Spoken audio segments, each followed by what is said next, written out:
6 races to go in the 2021 campaign. We move away from Turkey to the Circuit of the Americas in Austin, Texas. Just 6 races to go, United States, before a 2-week break before we head into the crucial triple header as well, with Mexico City on the 7th of November, Brazil on the 14th, Qatar on the 21st. Saudi Arabia is 2 weeks later on the 5th of December before Abu Dhabi on a reprofiled circuit takes the season to a close on the 12th of December. Max Verstappen leads the Drivers' Championship 262 points, 0.5 to Lewis Hamilton on 256.5. There's just a 6 points gap between them. Valtteri Bottas is on 177. Lando Norris in a battle with Sergio Perez, just 10 points between them. Carlos Sainz and Charles Leclerc have half a point between them, 116.5 to 116. Danny Ricardo well ahead of Pierre Gasly. Fernando Alonso rounding out the top 10. On the second page, Esteban Ocon is on 46 points. He's 9 clear to Sebastian Vettel. Lance Stroll is still 13th. Yuki Tsunoda 14th. 2 points behind George Russell. He's in 15th. Latifi 16th on 7. Raikkonen 17th on 6. 1 point to Antonio Giovinazzi. And still pointless, Mick Schumacher, Robert Kubica and Nikita Mazepin in 21st place. In the Constructors' Championship, Mercedes lead the way, 433.5 points, a 36-point advantage to Red Bull Racing, 97.5. McLaren are just 8 points ahead of Ferrari. Alpine are on their own, they're clear of AlphaTauri. The same goes for Aston Martin, who's on their own in P7, Williams P8, Alfa Romeo P9, and Haas have no points on the board. It's the 2021 United States Grand Prix, and this is Free Practice 3. Let's take a look around the Circuit of the Americas in Austin, Texas, a 3.425 mile circuit, 20 turns in total, 2 DRS, and the highest run up towards turn 1 on the entire calendar. Start a lap. It's to have an important exit coming out of turn number 20 before you fire it up. Open up the DRS on the run uphill towards turn number 1. Slowly on the incline as well. Drop down to second gear. Tight inside hairpin. Don't mind if you miss it, you catch up at the exit. Drop downhill into turns 2 and 3, holding about 7th gear before the exit. Into the Mickey Mouse section as well. Slight lift if you feel like you need it. It's not completely flat out. It's a circumstance pretty similar to Maggots and Beckett. Drop up the hill now in towards turn 8, miss the apex, take a late one into turn 9, back up the speed as you approach turn 10. Over the bumps as well as you head down towards turn number 11. Another heavy braking split, it's identical almost to turn number 1. Heavy, down again, second gear, late apex, power down towards the exit and open up the DRS in around about 5 seconds. Now, put further down the back straight away on the run down towards turn 12. Open up the DRS, 8th gear, let the car sing before you hit the brakes again and around about 120 metres before taking another second gear, tight hairpin corner. Back up then into turn 13, drop down all the way, second gear once again. It's a tight flowing section that leads to mistakes. You come in towards turn 18. Back once again, second gear, accelerated the exit, and now loop it back round a section of the track similar to Istanbul we went to just 7 days ago. Back in towards turn 19, drop down 5th gear, ride the apex curb as well, as you don't want to get flung too wide, you'll lose the lap time. Back into turn 20, slightly uphill, control the exit, DRS open, 5th gear across the line, and that is a lap, a 1:35.62 of the Circuit of the Americas.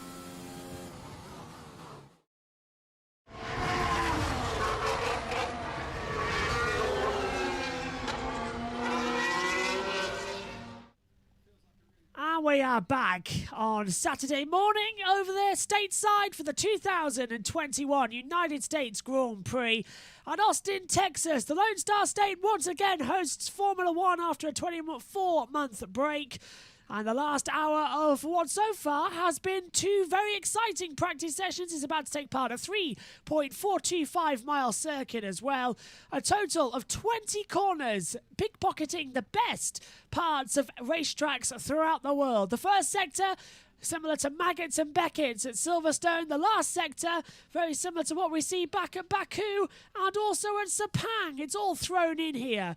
Turn 1, Ricardo versus Vettel in 2019 was a battle to be watched as well. Vettel retired on lap 8 of that Grand Prix with rear suspension failure. Bottas versus Hamilton was another defining moment between their two teammate relationship down at turn 12. Bottas taking the lead ahead of Hamilton. Hamilton would end up winning the race. 16, 17 and 18 turns similar to Interlagos and to Istanbul Park. It's where Verstappen and Hamilton had one of their earlier duels as well. Hamilton that day coming off the lesser driver. Tyre compounds, it's the C2 hard, the C3 medium and the C4 soft tyre compound in fruition as well. And you may notice, alongside me in the commentary box is Grid Network's very own Adam Lenridge. Adam, good morning to you. I've just turned the wrong fader down, so I'm glad I didn't mute you when you were talking. Hello, Adam. How are you doing today? We've already done one show with the Grid Network, but how are you over there? That's right. It's an honor to be with you, Josh. Honor to have you here. And for those of you who don't know, I was part of the IndyCar Grand Prix of Portland with Josh earlier this year. As we at the Grid Network teamed up to bring you all the action from Portland International Raceway, and now we're here at the Circuit of the Americas in Austin, Texas, latest round of the FIA Formula One World Championship. We'll see what happens between Lewis Hamilton and Max Verstappen. And to give the fans some perspective, earlier this year we had the NASCAR Cup Series in a rain shortened event, which was won by the 2020 NASCAR Cup Series champion Chase Elliott, driving for Hendrick Motorsports. Also, we had a fabulous MotoGP race, which was won by Marc Marquez, starting on pole, and no one could catch him. And now we're here in the Lone Star State of Austin, Texas, where the barbecue is fabulous and the racing will be just as good. It's about time, Josh, that we start free practice number 3. It's going to be an exciting one. We've already been discussing, if you watched us on the Grid Network earlier on today, exactly how much of a pressure it is for the drivers out there today as well. None more so than Max Verstappen and Lewis Hamilton. Adam, they already had a coming together yesterday in practice too. Speaking as an American and a representative of this programme for America and the Grid Network as well, what have you made of this season so far, the duel between Hamilton and Verstappen? Oh, it's been one of the most sensational Formula One World Championships in recent memory. This will go down as one of the greatest Formula One championships ever. You have two men, one with Mercedes, one with Red Bull, dueling it out, event after an event, and we've seen them battle on track all season long. Think back to the action of Silverstone. Yeah. Think back to Monza during the race where they collided. Overall, and we cannot forget McLaren and Ferrari are dueling out for third place in the Constructors' Championship. And overall, this is a beautiful circuit in Austin, Texas. Austin, Texas is also a college town. It's home to the University of Texas. And overall, the crowds this weekend have been absolutely fantastic. Over 120,000 expected at COTA today. And it's the last chance for Formula One before qualifying. And we talked on the Grid Network Prix show about who we thought would start on pole. We all said Sergio Checo Perez, the Red Bull, could start on pole, and Lewis Hamilton and Max Verstappen probably will start in the top 5, and we'll see what happens after free practice 3. Green light's just gone on. The session is underway. The last hour. Yeah, the Grid Network, our pick a winner.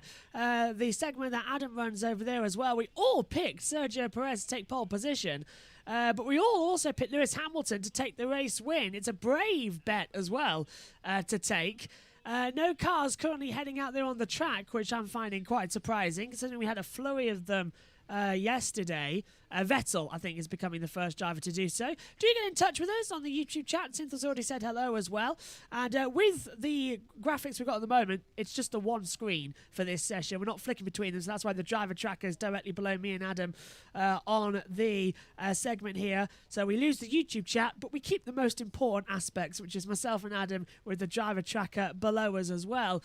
You mentioned, Adam, the fans and 120,000. I've never seen a free practice 3 session packed out before. I'm looking around and the fans are in every corner. It is like we're at an IndyCar race.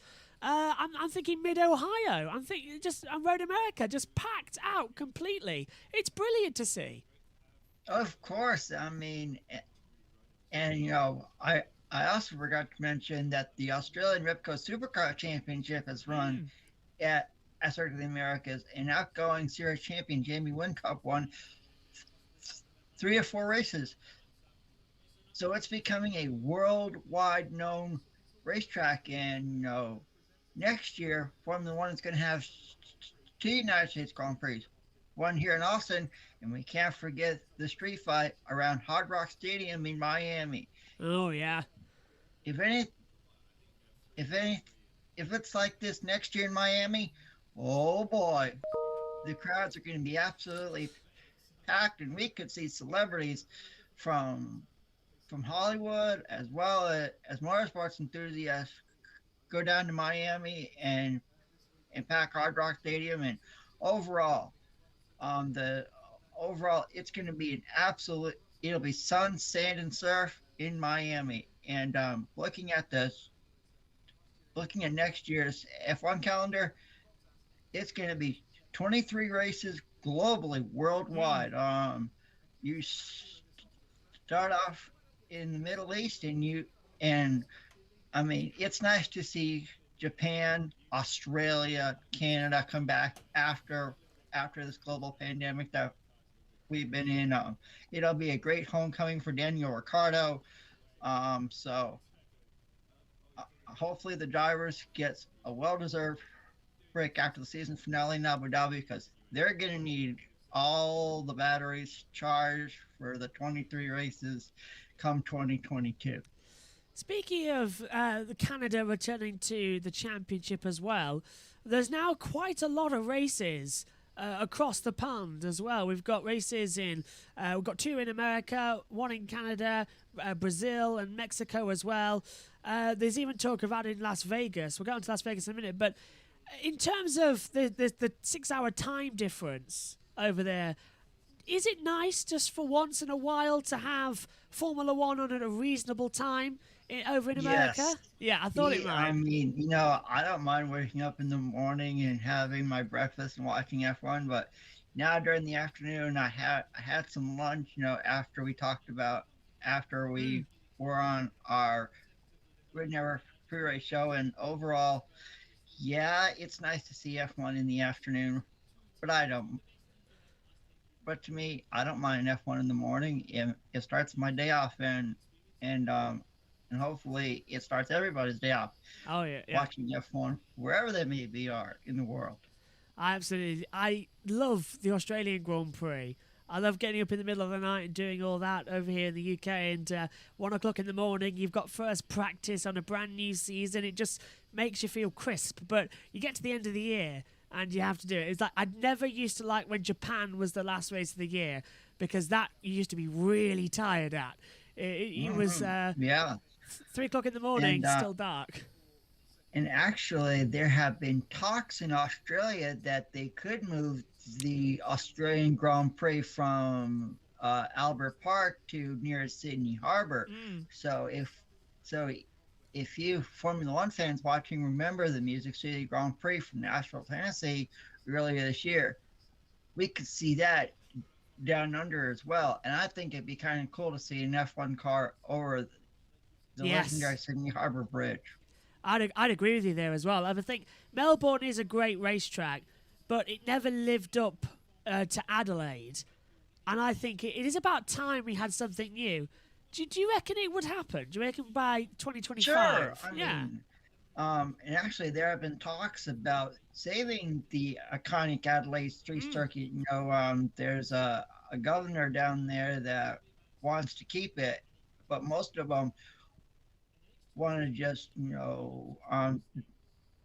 want to keep it for heritage sakes, since it is legendary. Like you said, Josh, Formula One is raced there a lot, and also the Australian Repco Supercar Series Yeah. used to kick off their season there as well with 250-kilometer races. So it would be nice, to find a way to preserve the legendary street car song. Before Spa, the before everything happened at Spa, Yeah. we all can't forget what happened in Adelaide, with the conditions. I believe it's only 15 laps long, the shortest Yeah. F1 Yeah. race in history in 90 or 91. So, I knew you were um, going with that one. yeah, it's. I mean, I've been watching motorsports for a long time, so I remember that race. And 1991 Adelaide, going down in living history as well. And I hope they preserve the street circuit of Adelaide. I really do. And I know with the way the world's going to, it's with climate control and greener energy. I know it's unlikely we'll ever have a Formula One race back at Adelaide, and even the supercars. But I think the way forward, let's get Formula E there. Let's put, Heck, yeah, why not? I mean, no. I mean, next year Formula E is going to Vancouver, Canada, a track, a place where IndyCars halted back in the day. I mean, you know, I mean, I'm why looking not forward have to that. Formula E, do a Pacific Rim, qualify calendar, Australia, maybe New Zealand, and then go up to Japan. Yeah. Um, run on the legendary Suzuka circuit. Oh, Go the for it. Suzuka. Yeah, Suzuka will be fantastic as well. Oh, the FIA have updated the track limits. Track limits at the apex of turn 6 are now defined as when no part of the car remains in contact with the red and white curb. So basically, if you go over the curb onto the green asphalt, you will lose your lap time. So that's an update to the race control messages that keep coming through. Fernando Alonso, the only car out on the track at the moment. We have got some radio from Alonso. Let's take a listen if it works.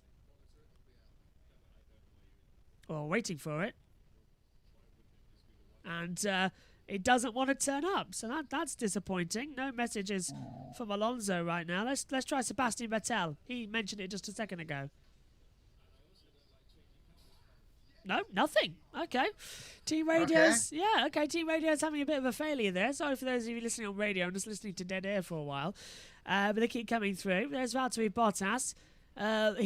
He's the top point scorer in the past 6 races. Ever since it was announced that he was leaving Mercedes. Do you reckon it's the big goodbye for Valtteri Bottas? Yeah, of course, yes, yeah. I do. I think he's going to earn as most points again before he heads off next year, and hopefully he'll have a very successful season next year. Hopefully he can win a few races and maybe fight with his current teammate Lewis Hamilton for the championship. I'm kind of hoping as well that with Bottas going over to Alfa Romeo, that the news that we originally broke on the Grid Network, actually, it was very early days when this rumour came up, and we were one of the first groups to talk about it, was the fact that Andretti Autosport is looking to buy into Sauber as a takeover bid. We've got some more news on that. The news is that the negotiations are stalling slightly with the fact that they need $250 million in order to complete the takeover. But it's looking promising it's a done deal because part of that is Colton Herta, for all of you IndyCar fans as well, especially Adam and me as well. It looks like Colton Herta is going to be in that second seat alongside Valtteri Bottas.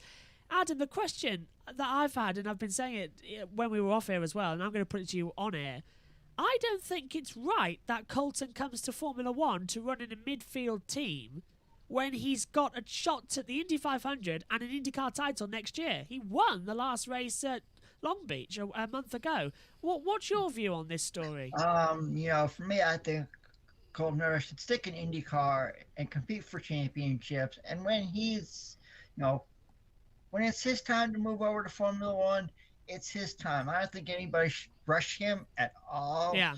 I mean, we were talking about Logan Sargent on the Prix show. You know, he signed a contract with Williams as a developmental driver. Um, Kobe Lambeth and I on our Grid Tonight show talked about that Logan Sargent was going to have an IndyCar test, but that is no more. And Yes. to the viewers, the last time an American competed in Formula One was Scott Speed, and before that it was Michael Andretti in 1993. And we all know what happened to Michael Andretti in 1993. Yes. Half a year with McLaren, only one podium in his last appearance at Monza. So, all the best for Logan Sargent. I'm really hoping that Logan Sargent comes in. He's 20 years old as well. He's the new hot shot in motorsport as well. He had to take it out and not do a couple of races in Formula 3 and Formula 2 this year because things overlapped. But I'm really hopeful, as I said on the Grid Network as well, and I've just put the link in the chat to the Grid Network page as well. I'm really, really, really hopeful he gets a shot in Formula 1 in the next 2-3 years in Williams, and that Williams has got it's part American, part British team. They've got Alex Albon there, who's a Thai driver but British born, alongside an American driver. It's just a dream team, and I'm really hopeful as well. Speaking of other American drivers that could be coming into Formula One, I know we talked about Colton Herta and now Logan Sargent, but there is another rumour on the mill that if it's not Colton Herta, as we discussed, it could be Ryan Hunter-Reay. Do you reckon he's too old for Formula One, or would he come and do it for a year like a swan song? I think it'd be like a swan song to Yeah. me. Ryan Hunter-Reay has had a very successful IndyCar career. So, I think, maybe 1 year, just to say, hey, I have competed in Formula One, Yeah. and just, end and just end his career. Just completely wrap it up and say, we've done it, it's all done. I would kind of like to see that as well. I'm hopeful now. I'm keeping everything crossed, fingers crossed, toes crossed, everything that we see the right driver in it. Yeah, fingers crossed. I'm trying to think of other drivers that are coming into Formula One next year, but it's all a big flurry, isn't it, of them coming in. Let's talk about the American Grand Prix next year. We've touched on Miami. What is that going to do for Formula One in America? Everybody has gelled brilliantly with the Circuit of the Americas. Now we're going to a street track once again. We've done this before, Detroit, Phoenix, Long Beach as well. It hasn't paid off. Why would Miami be the exception? Well, a lot of high-end people live in Miami. It's sun, sand, surf. It's right there on the Atlantic Ocean. You have multimillionaires that live there. You have things like the Miami Dolphins NFL football team competes at Hard Rock Stadium.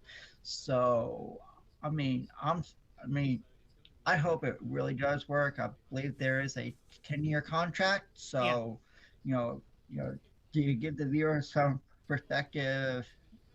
Back in the day, Ralph Sanchez, who owns the Homestead Miami Speedway Complex, he used to have a street track around Bicentennial Park, and that hosted the old IMSA Campbell GTP series, and then later on the IndyCar series.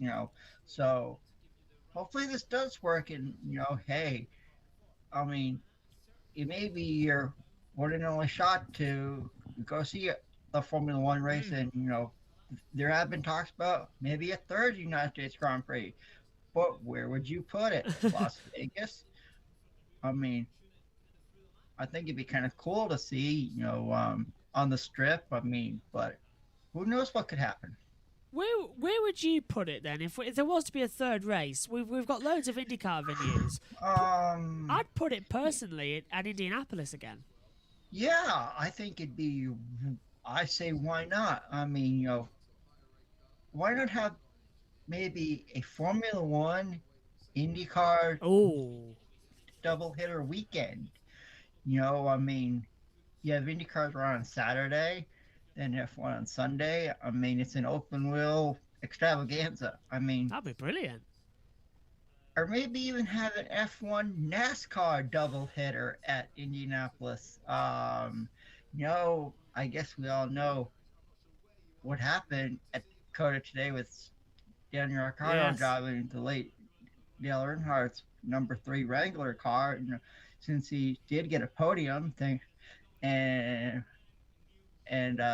Zach Brown promised him that if he did get a podium, he'd drive in Dale Earnhardt's car, and the helmet that Daniel has this weekend, it's a replica of Yeah. Dale Earnhardt's car, and on one side it does say the Honey Badger. So, Oh.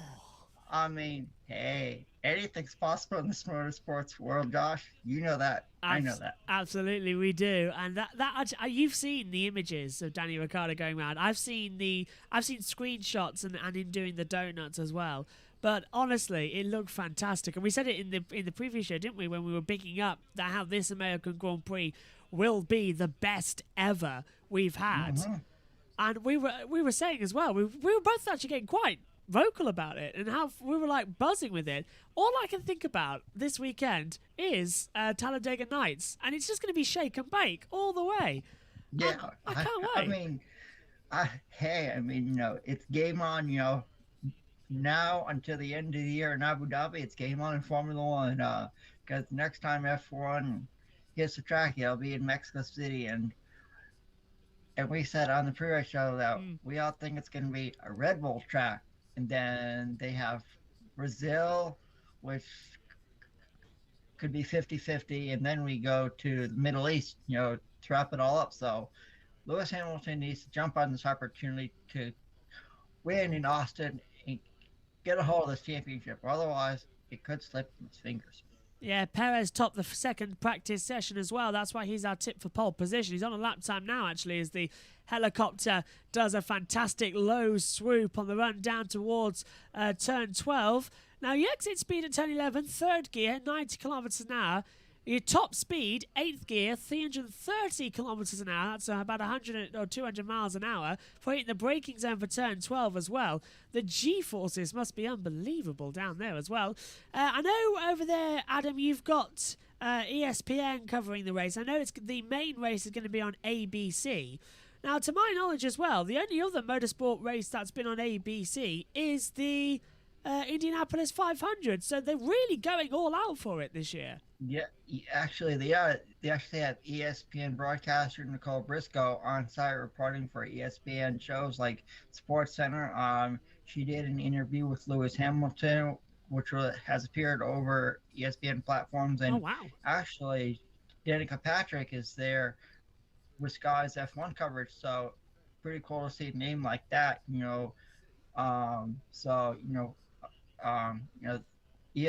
So overall, I think it's really cool to see this. Hopefully, it's a really good show tomorrow, and who knows what's going to happen in qualifying.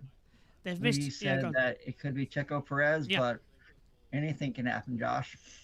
Anything can happen. Anything, because Perez has gone top 135.663, so he's proving our point right, which is fantastic. Hamilton's P2 as well, but Bottas is on a flying lap time at the moment. Fastest to 2 sectors so far as he comes to the line, goes top 135.556 as well. But Sky F1 have missed a trick. We've said that Danica Patrick's there this weekend, of course, the 2008 Indy 300 winner at Twin Wing Motegi as well, and pole sitter for the Daytona 500, and multiple pole sitter actually as well in NASCAR. They've missed a trick not putting her in the commentary box for a practice session. I'm disappointed about that. See, they've missed a trick, but we haven't. I was very keen to get at least one of the Grid Network panel on, and I knew Adam as well. You agreed to it straight away, and I knew I could always count on you to be here on the show as well. We're going to have more cross-promotion with the Grid Network throughout the remaining of the year as well. Hopefully, the last race in Abu Dhabi, one of the practice sessions, we can get everybody on and get their thoughts on it.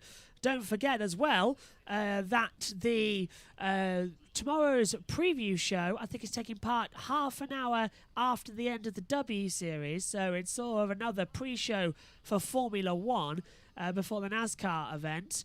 And I also know that you yourself, Adam, and Kobe Lambeth host the, is it Tuesday show or is it the Wednesday show? Wednesday we have Grid Tonight. It's our weekly dose of motorsports news. It's a really great show. Kobe and I always have fun, discussing latest news from all around motorsports, whether it be NASCAR, IndyCar, Formula One, Formula E, Ribco Supercars, MotoGP. There's a wide range of motorsports that we cover, and we're proud to cover it over at Grid Network.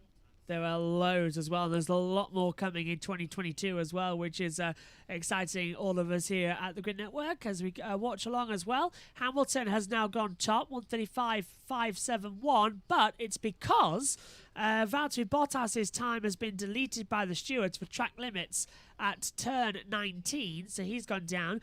Reminder that Josh plays as well in the Discord server you can find in the link tree of the YouTube bio, runs the Race Control channel, and he'll update you with anything of race control matters that we miss. I've just seen Will Buxton as well from F1 TV and formerly of the NBC days as well for Formula One in America. He's back in the pit lane this weekend, commentating on the Pit Lane channel, so that's fantastic to see him once again. Just talk to me as well, Adam, because it was up until 2017. Oh, yeah, we're just seeing Bottas's turn 19 track limits, just slightest behind the white line, and that's going to be crucial coming into qualifying to keep all four wheels on it. Yeah, back to you, Adam, as well. So, talk me through it, because we grew up here in the UK. We had, of course, Murray Walker, Martin Brundle, James Allen, Jonathan Ledyard. We suffered for 2 years. Then we had Martin and Brundle and Ben Edwards come in. Now we've got Alex Jakes and David Croft. You yourself have got David Croft up there in the US. But what was it like with Bob Varsha, David Hobbs, and Lee Diffie? It's called. It was, Bob Varsha is one of the most renowned motorsports play-by-play gentlemen in the industry. He's covered so many motorsports in his history. IndyCar, I believe he's done a couple NASCAR races. But he did over 200 formations, for ESPN, then with the Speed Channel. So him and David Hobbs and of course Derek Daly, Andrew Marriott, Rick DeBrule, Peter Windsor at Speed Channel.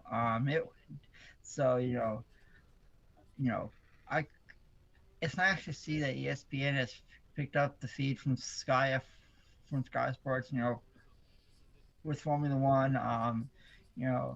Next year I get to say, for the first time since 2019, I start my Memorial Day breakfast in Monaco, lunch in Indianapolis, and then my dinner at the Coca-Cola 600 at Charlotte Motor Speedway in Concord, North Carolina. It's a motorsports fan's Christmas. I know. I love that date. 29th. All I know is it's nice to see that again. 29th of May. They're all back together. And it's a very long day for myself in the box, covering Monaco's Grand Prix. In fact, I'm scared to look to see if there's anything on that day. Anything else on the calendar. I'm now going to my calendar. But yeah, I'm very busy that day because we cover the Monaco Grand Prix, and then we go straight into the build-up for the Indy 500 commentary. That's going to be a nightmare. 28th. Oh, no. Yeah, British Touring Car Championship, Thruxton, round 7, 8, and 9. So I'm going to be very busy that day. There's no MotoGP. Yeah. And and don't forget, all you fans, tomorrow the British Touring Car Championship will host its season finale, and that championship is always close. The championship has been around, for a long time, and we can't forget all the action from MotoGP. Can Fabio Quartararo, he starts in 15th after failing to make Q1.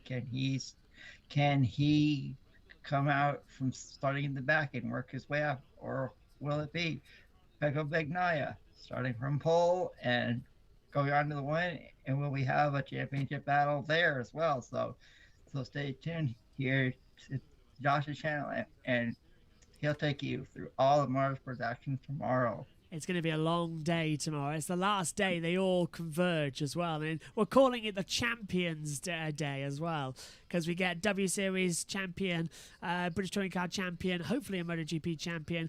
But I've just looked at the 29th of May next year, and would you believe it? There's a MotoGP race. So that day, the 29th of May, we've got the British Touring Car Championship at Thruxton. We've got MotoGP at Monza, as Valtteri Bottas has had a spin on the circuit. It's brought out the yellow flags. It's down at turn 8, and presumably that's through that part. It's through the section of the track where you're swinging the car from left to right, and presumably he's hit a bump. We've gone back to green. But I've just noticed as well, Verstappen's top of the timesheets on a 1:35.207, a thousandth of a second separating him and Perez, who's done a 1:20.35.208. Here is Bottas just getting the exit curb at turn 8, hitting a bump and losing the rear of the car as well. That's a set of soft tyres gone. Let's hear from Valtteri. Flat spots, copy, so box. Pretty bad flat spots and box, we've been told as well. So, yeah. Just touching then on next year, so we've got 3 races of the touring cars, round 7, 8 and 9 at Thruxton, the MotoGP from Mugello, Formula 1 from Monaco, and the Indianapolis 500 to commentate on. And then I can probably whine and relax with the Coca-Cola 600 as well. That is such a long day. I'm already dreading that one. I mean, in my head it's possible, but I'm not sure how. Oh, it's called. You know you can do it, Josh. That's called. We all got faith in you across the motorsports industry. So oh, thank you. You did the 24 hours of Le Mans earlier. So you had 12 hours of highlights and 12 hours live, and I know that wasn't easy. It was tiring, very tiring. It's so unfortunate that next year it's going to be a bit trickier to do the Le Mans 24 hour because they've put the Azerbaijan Grand Prix on at the same time. So we're still waiting on the start time. From what we've heard, Azerbaijan's going to be moved an hour later. So it starts at 3 p.m. British summer time when the Le Mans finishes at 2. So they're just trying to organise it so they don't overlap. But it is a definite factor that I will not be commentating on Free Practice 3 or qualifying, so I missed the Saturday of Baku and might rock up for the race. But if that's the case, if they're not doing it, then we won't be covering Le Mans as we usually do, which is annoying because I love Le Mans. And this is a downside as well of the Formula 1 calendar being 23 races long. Adam, I don't know about you. What's your sort of perfect F1 season? What's a nice number for you? Oh golly, gee, Josh. For me, I'd like to start off maybe Australia, and then at least get the Pacific Rim out of the way, and then head to the Middle East, and then Europe, and then maybe come over here, to North America, and then maybe Russell's off. And maybe at a place like maybe Abu Dhabi, like they're doing this year, or maybe even have a wild card race. I don't know, or Formula One could put a race. I guess it would depend if it was a FIA Grade 1 circuit, but I think it'd be kind of cool to have, start off in the Pacific Rim and work your way westward. Ideally, I agree. Yeah, completely. And I think Australia is sort of the nice start to the year. Bahrain was fun this year as a season opener, but there's nothing like Australia as a season opener. People used to say about Australia being a season closer, as we see George Russell coming through the turns 3, 4, 5 and 6 segment. Bit of it over-optimistic. He's saying on the radio just being a bit over-optimistic, and he literally jumped over the curbs as well, did Russell. He's flat-spotted those tyres and gets back out on the circuit, so he's good to go. I was down at turn 5. He initially lost it as well. And we did have a double yellow flag out as well, so anybody who was on those lap times that he passed have lost it. Let's take a look at the driver tracker quick, because where he is, so Leclerc, Ricardo and Raikkonen have all lost their lap times. Formula One have become very strict this weekend that if you set a faster lap time under the double yellow flags in that sector, you will have it deleted by the stewards, as Verstappen goes top on a 1:34.912. They're taking the MotoGP approach, Adam, and I think that's the right approach as well, so that everybody respects the yellows. We've seen too much tragedy this year. Yes, we're thinking about when MotoGP went to Circuit of the Americas. There was a terrible crash. I believe it was Moto3. So, yeah. I'm glad. I believe. I know it wasn't easy on the MotoGP riders. Because the track surface was really bumpy, but I think it gives a track some character. Yeah. Like we talked about on the pre-race show, I like a track like that. It has character. So hopefully, I believe they may have took out some of the bumps at Coda, for Formula One this weekend. So maybe we'll see what happens. I know. I do agree with you. The bumps make the circuit. Yes, it's dangerous for MotoGP, but for Formula One, as you said in the pre-show, it's like NASCAR. You're bumping around all over the place. It is great news. They don't seem to be affecting them too much. We've had a couple of spins in the first sector here today, but that's only because they're starting to push on their qualifying runs. I'm sure they'll smooth that out. At least it's not a washout like it was in 2015 as well.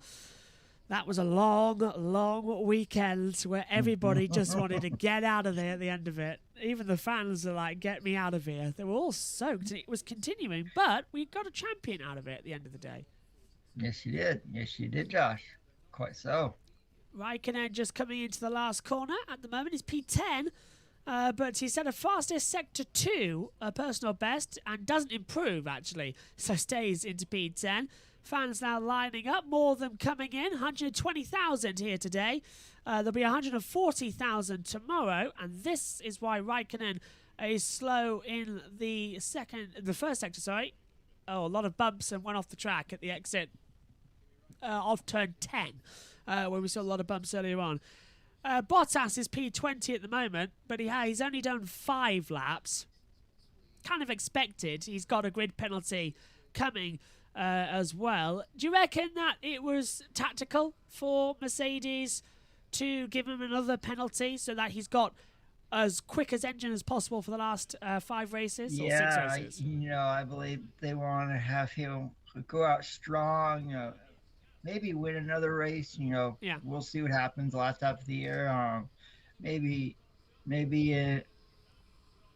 Brazil, maybe somewhere in the Middle East. At least he's going out with a stronger car and at the head style for Romeo next year.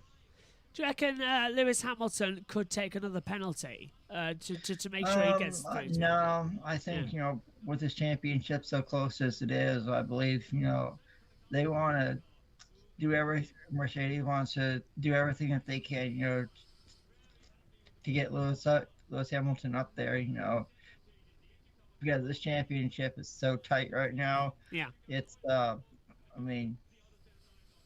last time we saw this, you think back to the 90s when Alain Prost versus Ayrton Senna, and we all know what happened. It was the Grand Prix of Japan, 1990. 20 years. It was the anniversary a few days ago, so we all know what happened there. That famous line, wasn't it? It's happened immediately, from what Murray said as well. Do you remember what the line was in the US commentary when that happened? I don't. I wish I did. I know it. I believe it was Bob Bosch and David Hobbs for ESPN that did the commentary. So I'll have to dig that out. I'll have to find it. Yeah. The problem is as well, the American broadcasts sort of fade into the abyss of time. You try. I try and find them. Anytime I find an American commentary race, I will sit down and watch it. I'll stop whatever I'm doing and I will watch that, because it's nice to see alternate takes on matters as well. And it's kind of like why I like doing these as well, because you're getting loads of different people's views on it as well. You hear from people in the chat, and it's a lot more fun. And we're having a few tech issues because we can't play the team radios at the moment for some reason, because the lead has decided not to work. But hopefully we can hear some of them. I'm going to try this again. So this could work or it might not work. Let's see if Pierre Gasly can say anything. No, it's not working. So this is leading me to think it could be a issue, because we had the thing is we had the Formula 1 music playing at the start of the years for the radio listeners. So I don't know why that played and the team radio isn't. But we'll get on with it later on. Verstappen top from Perez second, Hamilton third, Leclerc fourth, Sainz fifth. Ferrari doing incredibly well at the moment, and with McLaren 6 and 7, Ricardo leading Norris. The gap between, as we touched on earlier, actually, Andy, didn't you? The gap between McLaren and Ferrari in the Constructors' Championship is just 7.5 points at the moment. How do you see this battle going in the last couple of races? I believe it'll be just as tight as just as tight between Red Bull and Mercedes. You think about the drivers at Ferrari and McLaren, all talented, and who knows, we could see one of them win the last few races. It could be a shock in Brazil, or even in the Middle East, because I think all our viewers would have to agree that when Formula One goes to Mexico City, it's a Red Bull track, and Max Verstappen will be the driver to beat.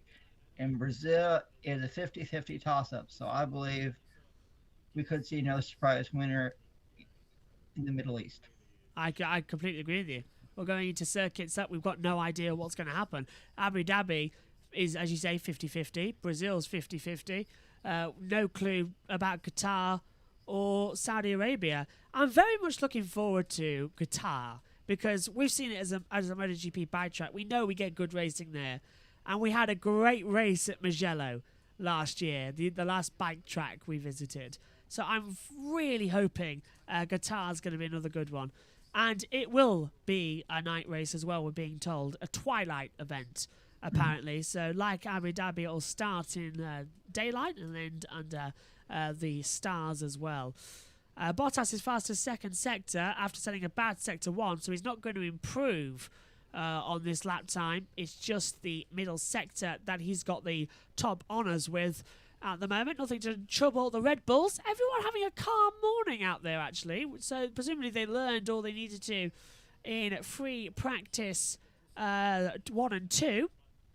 Bottas out of the last corner to the line. Let's see what his time's going to be. And he jumps to second, actually, on a 1:34.988. So he is 0.076 off the pace of Verstappen. Not bad at all. Moving on to NASCAR this weekend, because there is a race going on for NASCAR. Direct competition with Formula 1.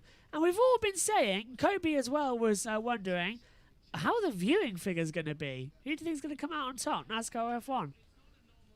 Oh, I think it'll be F1 easily. Oh. I believe, I believe the ratings will go sky high. I believe, us American viewers, we love our motorsports, and I think especially Formula One, especially with this championship, how close it is between Max Verstappen and Lewis Hamilton. I've been talking to some of my friends online, and it's like I've got friends in other sports that are watching this great battle between Max and Lewis, and they're like, and they watch, and it's like they love it, and it's like, who would have thought? I mean, the American viewers are turning in, and I believe the ratings will be some of the greatest that we've seen from an F1 race this year. It's a really strange situation, because I can remember, even in the early 2000s, Formula One had a little bit of a boom in America. Then it literally went kaboom with Indianapolis 2005 and Michelin's disaster. But it's nice because, for once, Formula One has become a global sport, not just a European racing circuit. It's now back to being global. And the Americans have massively got behind it. It had a very passionate fan base already, going back in time. You yourself, Adam, living proof of that. But it's nice to see the younger fans getting in. And how much of that, as I said earlier on, how much has Drive to Survive helped the American audience? Oh, I believe that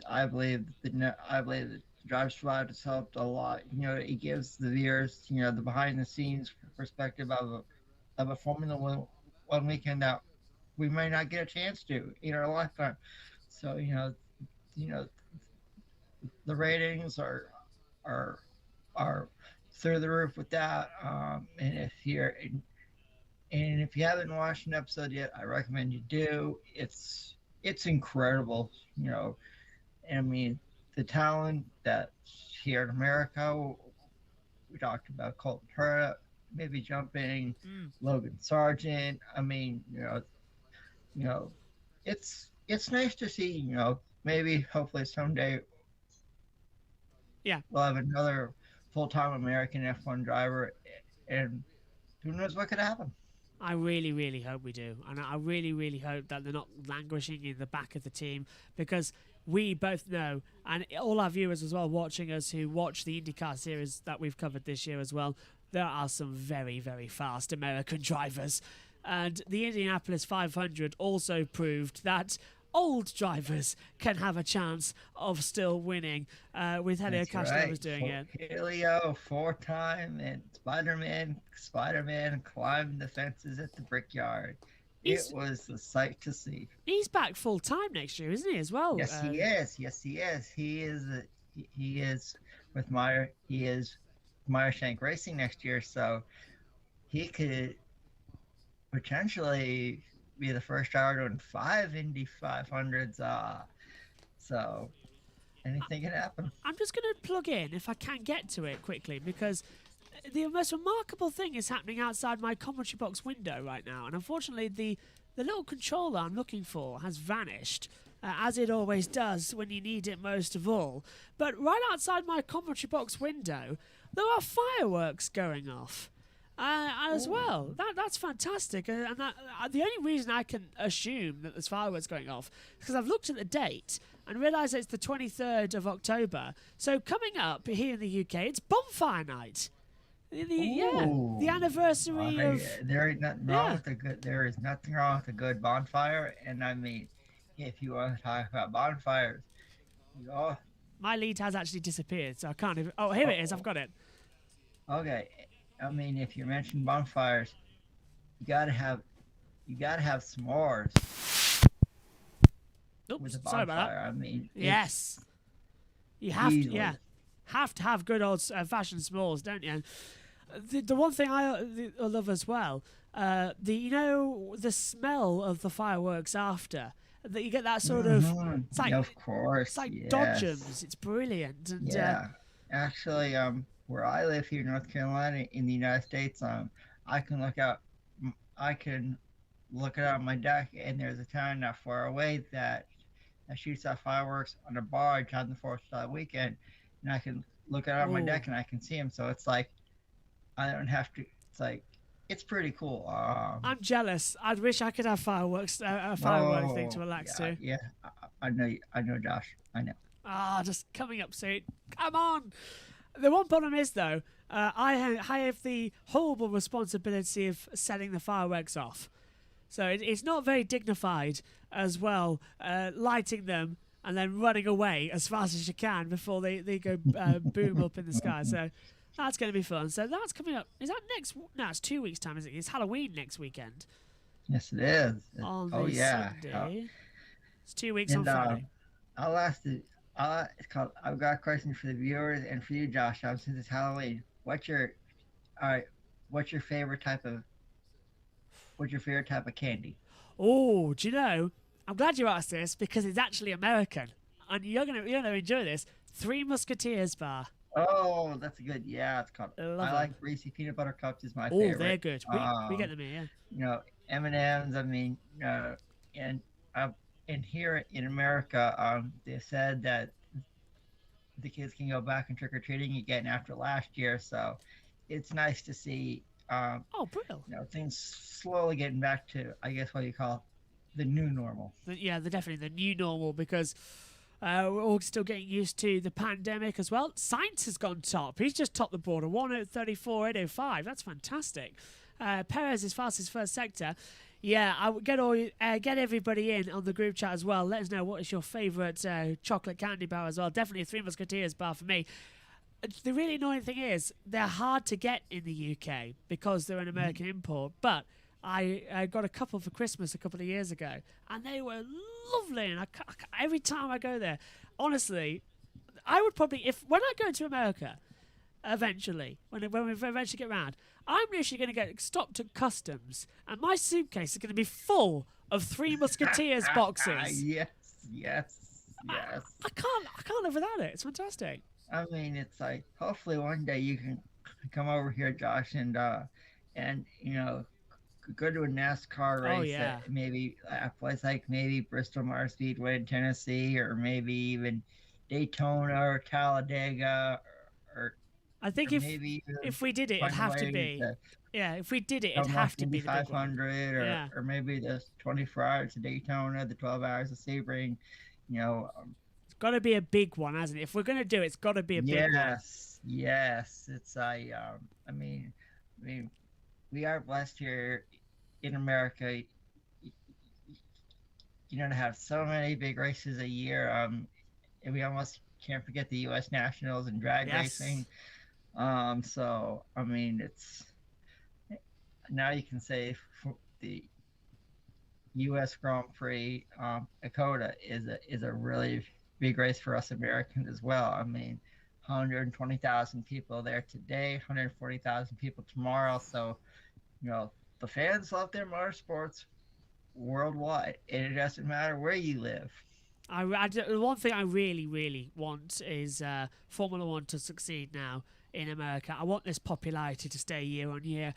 Ideally, one thing I have thought is they could do with going back to Indianapolis and not just selling half the tickets, but now that there's such a popularity, let's see the Indianapolis Motor Speedway completely filled in all the grandstands, because from that you can see the infield section from the stands. Yes, of course. Oh, yes, you can. Yes, you can. So let's do it. Let's fill the whole Indy 500 stand. Half a million people at an F1 race. It'd be fantastic. And let's also, when there's no F1 on and there's no support series, let's get some proper displays out there with IndyCars, NASCARs. Let's get it out there on the oval. Let's get on the oval and give us some displays as well. I mean, I think it'd be kind of cool maybe one day to have, I'm surprised it hasn't been done, but maybe one day a Formula One oval race. Yeah, I'm surprised that hasn't been done yet. Like maybe like Indianapolis. Yeah. I mean, it's possible. With the track so legendary, it's like I'm surprised they haven't done it yet, but I guess it depends on like what type of circuit and whatnot. I'm surprised it hasn't been done yet. Would it have to be like a flat oval as well? Because it's possible. I'd like to see it.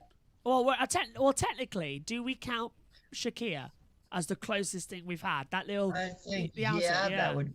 Shakir would. Yeah, it's called. That would have to be. What they did last year.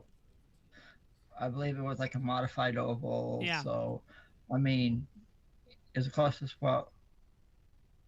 we got. So we can only dream. We can, and I really hope as well. With Formula One growing, I'd like to see a race, and maybe I keep actually wanting them to restore. I know they did it a couple of years ago. They relaid the surface, but I actually want them to properly restore the Monza banking Just get it up to some FIA grade standard and let's have some races there. Think about it. Think about putting NASCAR on the Monza Oval. We had that little debut, didn't we? Josh, you got. I mean, hey, I mean, you know, I don't see it. I'm surprised why it hasn't been done yet. I think it. I mean, you know, I mean, hey, I know F1 used to race on the Monza Bank track, you know, in the 40s and 50s. So, I mean, why not, you know, find a. I know it'll probably take time, but, you know, why not at least have it once? I've just been informed that what we've been talking about all weekend has actually come true because this Grand Prix, the United States Grand Prix at the Circuit of the Americas, has become the biggest Formula One event in history.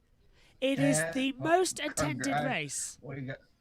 Congratulations to the fans that have packed Circuit of the Americas. Congratulations to all the viewers watching across the globe and all the viewers who are watching us here today on YouTube. We really do appreciate you, and thanks for showing us some American love. We appreciate it. That has beaten the two highest, which was the 1995 Australian Grand Prix, the last one held at Adelaide, and the 1996 Australian Grand Prix, the first to be held at Albert Park. The entire combined separate ticket sales for this weekend and the separate fans attending has blown away that record. It is going to be some 300,000 fans across the 3 days, and on Sunday it will be the biggest Formula One crowd ever at one circuit. That is unbelievable. Oh, Verstappen. Verstappen was on the radio there, but he's gone. We were talking to Record Breaker. And you think about the history of Formula One, how far it goes back. Think about the names that compete in Formula One, and you see this. I can't believe that. It's definitely six-figure event as well. 20,000 further tickets have been sold for Sunday, so it's 380,000 fans have attended this, which is the biggest F1 event in history. That has shocked me, considering Silverstone, the French Grand Prix we've had as well, Singapore, Japan as well, especially Japan. Monaco as well. And yet, the Circuit of the Americas has blown it away as Hamilton goes top. But immediately his lap time gets deleted by the stewards for track limits at turn 9. So it's Perez on top at 1:34.701 at the record-breaking United States Grand Prix. I hope Kobe and Joe and Ben are all watching as well, and they are writing that stat down so that we can talk about it in the wrap-up show. Unbelievable. Yes, I mean, it's like the numbers here have been blown away. I mean, tomorrow the viewers are gonna get, like we said, Josh, on the pre show, could go down as one of the greatest United States Grand Prix in history. And you know, the ongoing battle, you know, and everything else that's happening, the fans will be glued to their TVs, and they across the globe to see the latest chapter between Max Verstappen and Lewis Hamilton. Question for you then. We've said Perez on pole, but from this standpoint now, looking at this biggest F1 weekend ever, Verstappen and Hamilton on the front row of the grid. You talked about turn, it's called, if you know circuit, Josh, you start off in climb hill going into turn 1. If they make Hopefully contact. It doesn't happen. If they make contact. You never know. You never know. Both drivers could be eliminated at turn 1, and then this championship would be turned upside down. Again. I cannot wait. This Grand Prix is going to be epic. Let's take a look at Lewis Hamilton, because this is another race control at turn 9, and he's gone all 4 wheels behind the white line. That would have been P1, just track limits at turn 9. Turn 9, yep. And that was his radio as well, just confirming Bono over the radio saying about Turn 9's exit, how it would have been P1. So saddle up, go again as they keep going on. And a lot of action coming your way today as well. We've got qualifying. That is 9:40 p.m. British Summer Time. With also the W Series straight after. That is at 11:30 British Summer Time. It's going to be a long old night for us here in the UK. Yes, it is. But also, good news as well that at least Formula One has decided to go racing this weekend and not the next weekend, because I have a feeling it might have been beating in the viewership by Doctor Who returning on a worldwide broadcast. Yeah, well, it's called. That's another epic, show in Britain, and everybody is called. If you don't know who Doctor Who is, I mean, that's an epic show that's has been on air for seasons for many seasons. I know viewers tune in over there, and they're glued to their TVs. Oh, it's crucial viewing. It's elite as well. I'm disappointed actually that I missed 3 new episodes of the Doctor Who. It's a 6-parter coming up, but I missed 3 episodes because I'm commentating on Formula One's last 3 races. But I decided to myself, what's more exciting, the final episode of Doctor Who or the Saudi Arabian Grand Prix where we could have a title decider? So I went like that, and I thought, no, Formula One over. Exactly. Oh yeah, Josh. I have to agree with you, my friend. Easily. However, it was a bit of Sophie's choice. The 2 things that I love most in the world, Formula One and Doctor Who, which is which? You've got to go with the Formula One. Yeah, of course. It only happens once. That's the tagline. I want to say to the viewers, I have enjoyed this completely. Oh yeah. Maybe we can do it again for the season finale in Abu Dhabi. I mean, if you missed it, myself, Ben Steiner from the Grid Network, we teamed up with Josh on the Grand Prix of Portland. It was all of us enjoyed that. So tomorrow. It's going to be a long day for you, Josh. I know, but it's worth it. Am I right? It's definitely worth it. And it doesn't sound like tomorrow's going to be as bad as the 29th of May, 2022. That one sounds like a long day. Now, what's happened to Max Verstappen quickly? Because he's come up behind an Alfa and a Haas. And it's sort of been all blocked into the sector. Now, it's Giovinazzi, Mazepin, Schumacher and Raikkonen who have all blocked him out there on the circuit. And Max doesn't like being blocked. We've heard that all already. Let's listen, actually. Ask what happened. I've got to buy everyone glasses. Max Verstappen over the radio being asked what happened. And he says, I'm going to buy everybody new glasses as well. Well, it works. To be fair, though, the viewers are probably going to say, I need new glasses now because these are a couple of years old, so I'm going to probably get some new ones. I have to agree with you, Josh. Mine are a couple of years old, too. It's about time I get some new ones, too. So I'm with you on that, Bo. Might do it over the winter so that 2022 is crisp. Yeah. Last 46 seconds of the session, and we'll wrap up the day as well, going into qualifying. Has your pick a qualifying winner changed, or is it still going to be Sergio Perez? No, of course not. I'm sticking with Checo Perez on qualifying. I mean, I'll see why not. He would roll it up. But if I do have to have maybe a wild card, I'd have to say potentially Lewis Hamilton. I'd agree, yeah. I'd agree with that one because Perez now has topped practice 2 and 3 with some stellar lap times. Is that timing screen right? No, it's gone wrong. I was going to say, because on my timing screen, the top 8 are all showing that they're on exactly the same times. But that's definitely not right. It's not a 1997 Jerez situation.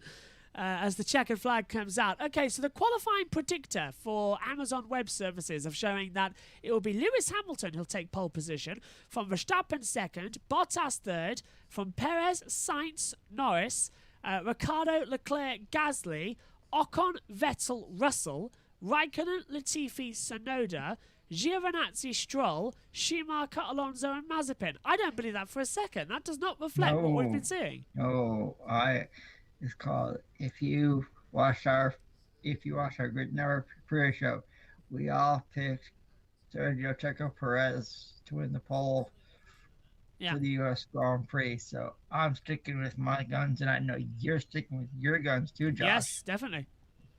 It's Sergio Perez's for pole. It has to be. First ever. Of course, and if it's not, I'd be shocked. Perez has taken 2 wins in his career. He's taken 4 fastest laps, 13 podiums, but he's never had a pole position. Today has got to do it. Yeah, he's got to. Bravo276 says, I've never seen a top-down view of this track. This is crazy. Presumably because in the YouTube live stream, we've got the driver tracker just below. It is a crazy, crazy track as well, but it seems to deliver some great racing. Last thing, Adam, as well. 2 last things, actually. Number 1, what's your favourite race at this track over the years? I'd have to say, no. That's hard to say. There's been so many races. I'd have to say probably MotoGP race earlier this year. It delivered. Yeah. We all, after what happened with Marc Marquez and his injuries, he came back strong this year. He sat on pole and he completely dominated. He did. We all thought it may be Fabio Quartararo, Pecco Bagnaia, Jack Miller, among others, but Marc Marquez, he started on pole and he took off and said, "Gone, see ya, bye-bye." He did it absolutely perfectly. I thought you might have gone for the NASCAR race here when it was completely washed out. Even though it was rain shortened, I am a fan of all motorsports, so I have to. I'd agree. Cows in the middle of the field. That's an odd shot that I've just come out there. The session is concluded. We'll quickly go through the standings. Sergio Perez on top on a 1:34.701. Then it's Carlos Sainz second, surprising everybody for Ferrari. Max Verstappen goes into P3. Lando Norris is 4th. And Valtteri Bottas rounds out the top 5. Reminder that Valtteri has a 10-place grid penalty going into the race tomorrow. Then we get Lewis Hamilton 6th, Danny Ricciardo 7th, Pierre Gasly's 8th, Charles Leclerc 9th, and Esteban Ocon rounding out the top 10. Vettel is 11th, Russell 12th, Raikkonen 13th, Latifi 14th, Giovinazzi 15th, Stroll 16th, Alonso is in 17th, Tsunoda 18th, Schumacher 19th, and Mazepin is in 20th place. Vettel and Russell, remember, start at the back of the grid for qualifying. Okay, Adam, moment of the session is what I ask everybody who comes through here. That's hard to say. I mean, I've got to say, perhaps, Lewis Hamilton was very strong in free practice 3, and even though he did have one of his laps, delayed due to track limits, overall, he proved to us that, hey, he's going to be strong in qualifying, and he's going to be strong tomorrow. That lap time of Hamilton's, a 1:34.457, would have been the fastest time of the session, as you say, Adam. So that is definitely your 2 picks for pole position. Perez is your primary, and as your reserve, Lewis Hamilton seems to be the best bet as well. Okay, time to call it a day. We'll be back for qualifying. I'm looking at them. Qualifying, it will be on at 9:40 British Summer Time. Qualifying gets underway at 10 o'clock, followed by the W Series at 11:30 British Summer Time. Adam, it has been an absolute pleasure. You are welcome anytime in this commentary box. I want to say thanks to all the viewers who participate in chat. Thanks to you, Josh, for allowing me to do this. It's a pleasure to have you. Do this again before the season finale. We will do this again, hopefully, at the season finale in Abu Dhabi. To all of viewers, enjoy the United States Grand Prix weekend. Enjoy the W Series. And don't forget to watch the Grid Network wrap-up show tomorrow, 90 minutes after the NASCAR Cup Series race at Kansas and the United States Grand Prix at Austin, Texas. Till then, this is Adam Lemery saying enjoy all the action, and we'll talk again soon.